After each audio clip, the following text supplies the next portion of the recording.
Dear students, I am your chemistry teacher Sadaf Dilshad. हम पढ़ रहे हैं केमिस्ट्री 9 यूनिट नंबर 5 एनर्जेटिक्स, और आज का हमारा टॉपिक है एक्सोथर्मिक एंड एंडोथर्मिक रिएक्शंस।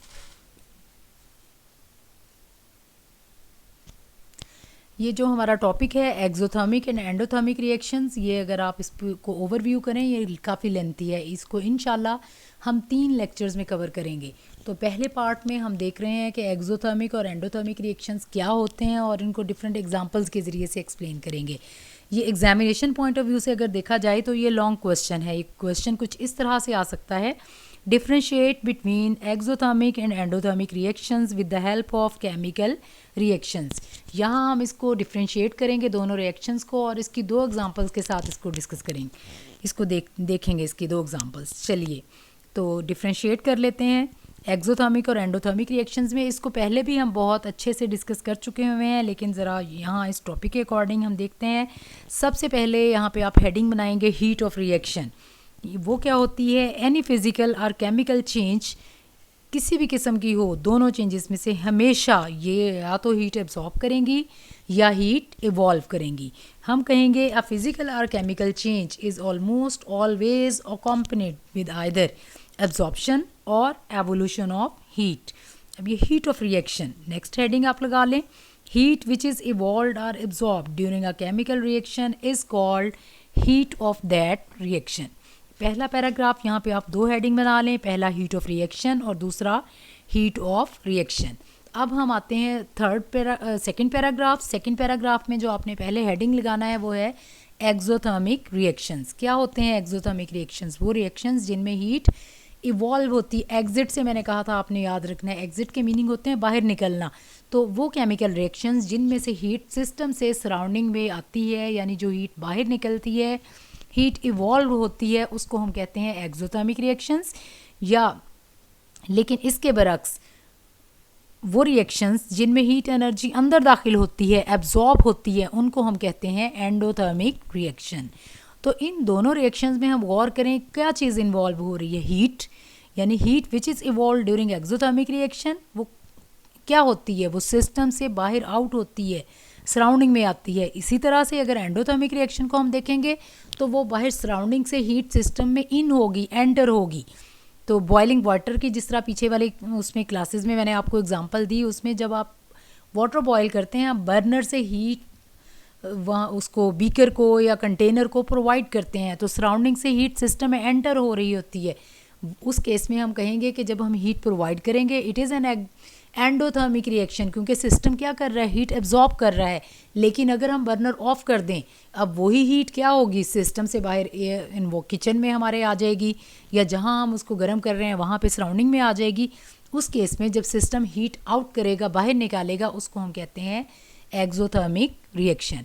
अब क्योंकि हमारा ये क्वेश्चन लॉन्ग क्या था कि आप एग्जांपल्स के ज़रिए से एक्सप्लेन करें कि what are endothermic and exothermic reactions, तो हम 2 एग्जांपल्स हैं यहाँ 1 बाय 1 उनको डिस्कस करते हैं। पहली एग्जांपल अगर हम देखें,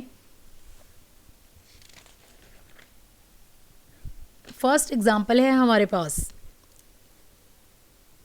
hydrogen and oxygen. 2 moles of hydrogen react with 1 mole of oxygen and we obtain 2 mole of water, और साथ में एनर्जी जो इसमें रिलीज़ हुई है that is 571.6 kilo joule per मोल।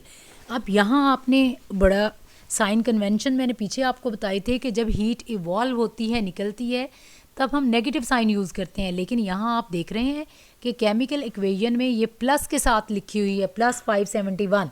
तो रिप्रेजेंट करने के हमारे पास इसको डेल्टा एच को या हीट इवॉल्व को 2 मेथड हैं कि अगर हम केमिकल रिएक्शन के अंदर उसको लिखेंगे तो हम प्लस करके लिखेंगे। इस प्लस 571.6 किलो जूल का मतलब है इतनी एनर्जी इस रिएक्शन के दौरान सिस्टम से बाहर इन्वायरमेंट में, सराउंडिंग में आ रही है, एग्जिट हो रही है, इवॉल्व हो रही है। लेकिन अगर हम इसी को डेल्टा एच के साथ रिप्रेजेंट करें, what is the delta H? Change in enthalpy, total change in enthalpy, delta H. तो हम सेपरेटली इसको क्या लिखेंगे? Delta H is equal to minus 571.6 kilo joule. इसमें आपने कंफ्यूज नहीं होना, आपने याद रखना है कि एक केमिकल रिएक्शन के अंदर, केमिकल इक्वेशन के अंदर जब आप इंथैल्पी चेंज को डिनोट करेंगी तो एक्सोथर्मिक रिएक्शन को हम प्लस के साथ लिखेंगे और अगर सेपरेटली हम डेल्टा एच के ज़रिए से इसको लिखेंगे तो तब हम लिखेंगे delta H is equal -571.6 kilo joule. इसी तरह same amount of energy will be absorb when reaction will move in the backward direction. अब आप देखें कि यहाँ पे मैंने आपको बताया कि हाइड्रोजन और ऑक्सीजन कंबाइन करते हैं, ये रिएक्टेंट्स हैं, हमारे पास 2 मोल्स ऑफ वाटर आते हैं, this is the product, it is a forward reaction. अगर रिएक्शन कुछ इस तरह से हो कि वाटर डिकम्पोज हो रहा हो ऑक्सीजन और हाइड्रोजन में into oxygen molecule and hydrogen gas, तो तब हम इसको कहेंगे now it is a backward reaction, water will decompose to give hydrogen and oxygen back. इस केस में हम क्या करेंगे, हम कहेंगे कि ये यानी पहले केस में जब रिएक्शन फॉरवर्ड था तब हमने कहा it is an exothermic reaction, लेकिन जब बैकवर्ड केस होगा तब हम कहेंगे it is an endothermic reaction. अब हम दूसरी एग्जांपल को डिस्कस कर लेते हैं। सेकंड एग्जांपल जो हमारे पास है वो है एंडोथर्मिक रिएक्शन की, यानी ऐसा रिएक्शन जो हीट को एब्जॉर्ब करे या जहाँ पे हीट एब्जॉर्ब हो रही हो। देखते हैं हम, carbon dioxide is formed when 1 mole of carbon react with 1 mole of oxygen, यानी 1 carbon plus 1 mole of oxygen it reacts and we obtain 1 mole of carbon dioxide plus इसमें जो हीट है वो कितनी है 393.5 किलो जूल। अब मैंने आपको क्या बताया था कि ऐसा रिएक्शन जिसमें केमिकल इक्वेशन में प्लस के साथ हीट एनर्जी लिखी हुई हो, it mean this much amount of heat is evolve, यानी इतनी हीट एग्जिट हो रही है, इवॉल्व हो रही है। ये भी हमारे पास एक सेकेंड एग्जांपल है एक्सोथर्मिक रिएक्शन की। हम कहेंगे कि इसमें 393.5 किलो जूल हीट इवॉल्व हो रही है, तो ये रिएक्शन क्या है, एक्सोथर्मिक। और इसी को अगर मैं कहूँ कि डेल्टा एच के साथ हमने रिप्रेजेंट करना हो सेपरेटली, फिर हम लिखेंगे डेल्टा एच यानी total enthalpy change for this reaction is -393.5 kilo joule per mole. ये जो दोनों एग्जांपल्स मैंने आपके साथ डिस्कस की, पहली हाइड्रोजन और ऑक्सीजन का मिलकर वाटर का बनाना, दूसरी एग्जांपल कार्बन और ऑक्सीजन जब कंबाइन करती हैं कार्बन डाइऑक्साइड का बनना। ये दोनों एग्जांपल्स थी हमारे पास एक्सोथर्मिक रिएक्शन की, यानी वो रिएक्शन जिनमें हीट इवॉल्व हुई। तो हम इनको डिटेल से इसी तरह से डेल्टा एच को इक्वेशन के अंदर भी लिखेंगे और सेपरेटली भी शो करके बताएंगे कि नेगेटिव साइन के साथ हम इसको सेपरेटली लिखते हैं। अब हम डिस्कस कर लेते हैं हमारी रिएक्शन की दूसरी टाइप, जो कि क्या थी, एंडोथर्मिक रिएक्शंस। एंडोथर्मिक रिएक्शंस क्या होते हैं, वो रिएक्शंस जिनमें हीट एनर्जी एब्जॉर्ब होती है। यानी कौन से रिएक्शंस जिनमें हीट एनर्जी क्या होती है, एब्जॉर्ब। इस रिएक्शन में हम देखते हैं हाइड्रोजन H2 गैस ये रिएक्ट कर रही है आयोडीन सॉलिड के साथ और हमें मिल रहे हैं 2 moles of hydrogen iodide, it is in a gaseous state. और साथ में आप इक्वेशन में नोट कर रहे हैं -53.08 किलो जूल हीट। अब आप अच्छी तरह समझ गए होंगे कि जब केमिकल इक्वेशन में नेगेटिव साइन हो, it mean heat energy is absorb during this reaction. यानी सेपरेटली जब हम इसको डेल्टा एच के साथ लिखेंगे तो आपको फ़ौरन से आपके माइंड में आ जाना चाहिए कि अगर इक्वेशन में नेगेटिव साइन हुआ तो आप डेल्टा एच में उसको पॉजिटिव साइन के साथ लिखेंगे। Delta H is equal to 53.08 kilo joule per mole. Hydrogen gas reacts with solid iodine only at high temperature and how much heat 53.08 kilo joule of heat energy is absorb. क्योंकि heat energy absorb हुई है लिहाजा हम कहेंगे कि hydrogen iodide का बनना from hydrogen gas and iodine solid is an endothermic reaction. ये तो एक एग्जांपल थी। अब हम इसको क्लियर कर लेते हैं एक और एग्जांपल से। फॉर एग्जांपल हम कहते हैं कि formation of nitric oxide NO in air due to the lightning in clouds, यानी जब बारिश होती है, लाइटनिंग होती है, क्लाउड्स होते हैं, तो और वहाँ पे नेचुरली ये रिएक्शन हो रहा होता है। नाइट्रोजन और ऑक्सीजन ये रिएक्ट करती हैं और ये बनाती हैं नाइट्रिक ऑक्साइड NO। तो ये नाइट्रिक ऑक्साइड का बनना फ्रॉम नाइट्रोजन एंड ऑक्सीजन, ये इसके अंदर जो हीट एब्जॉर्ब होती है वो होती है 180.6 किलो जूल। अब इक्वेशन पे आप गौर करें, ये कैसे लिखी हुई है, with negative sign, it mean this much amount of heat is absorb during this reaction. अगर हम इसको डेल्टा एच यानी इंथैल्पी चेंज के साथ रिप्रेजेंट करेंगे, फिर हम इसको कैसे लिखेंगे, enthalpy change for the reaction is delta H and it is equal. अब यहाँ पे देखें मैंने साइन मेंशन नहीं किया नेगेटिव, क्यों, क्योंकि इक्वेशन के अंदर हम इसको नेगेटिव साइन के साथ लिखेंगे, सेपरेटली हम इसको पॉजिटिव साइन के साथ लिखेंगे, क्योंकि एंडोथर्मिक रिएक्शन जिनमें हीट एब्जॉर्ब होती है उनको हम पॉजिटिव साइन के साथ रिप्रेजेंट करते हैं। सो यहाँ पे डेल्टा एच है 180.6 किलो जूल पर मोल।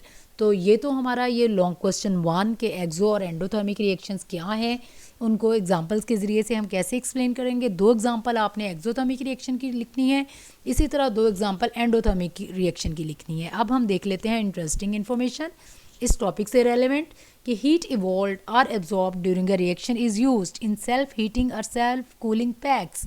अब ये क्या है सेल्फ हीटिंग या सेल्फ कूलिंग पैक्स? आप देखें कि सर्दियों में हम क्या करते हैं, हमें हीट रिक्वायर्ड होती है, हम हीटर यूज़ करते हैं और वो हीटर क्या करते हैं, हीट एनर्जी रिलीज़ करते हैं। तो हम उन्हें कहेंगे कि ये सेल्फ हीटिंग पैक इसको हम कहेंगे। लेकिन गर्मियों में हमें क्या होता है, हम चाहते हैं कि हीट जो है हमें हीट ना मिले, यानी हीट एब्जॉर्ब हो, और हीट एब्जॉर्ब होने के नतीजे में हमें क्या मिलती है, ठंड मिलती है, ठंडक मिलती है। तो हम एसी का यूज़ करते हैं। तो हम कहेंगे एसी क्या है, सेल्फ कूलिंग पैक, और हीटर्स क्या हैं, सेल्फ हीटिंग पैक। ये पैक क्या होते हैं, these pack contain reactants that undergo an exothermic और एन एंडोथर्मिक रिएक्शन। और हमारी रिक्वायरमेंट के मुताबिक अगर एक्सोथर्मिक होंगे तो हमें हीट प्रोवाइड करेंगे, और अगर एंडोथर्मिक होंगे तो ये हीट क्या करेंगे, एब्जॉर्ब करेंगे, टेम्परेचर डाउन होगा। तो हमें ये बात समझ आई कि एक्सोथर्मिक रिएक्शन के नतीजे में हीट रिलीज़ होती है, यानी सर्दियों में क्या होता है सेल्फ हीटिंग पैक, और गर्मियों में क्या होते हैं सेल्फ कूलिंग पैक, यानी हीट एब्जॉर्ब होती है और हमें ठंडक चाहिए होती है, जो कि हम फ्रिज की केस में, रेफ्रिजरेटर के केस में, एयर कंडीशनर के केस में जो हमें मिलती है। तो ये एक्सो और एंडोथर्मिक के बारे में इंफॉर्मेशन थी। ये सारा हमारा आज का टॉपिक था, part 1 of exothermic and endothermic reaction. इंशाल्लाह हम पार्ट 2 में एक्सप्लेन करेंगे सेकंड क्वेश्चन, जो इसी टॉपिक का लॉन्ग क्वेश्चन होगा कि किस तरह से ये एक्सोथर्मिक और एंडोथर्मिक चेंजेस हमारी डेली लाइफ में किस तरह से इम्पॉर्टेंट हैं। तब तक के लिए अल्लाह हाफिज़, थैंक यू।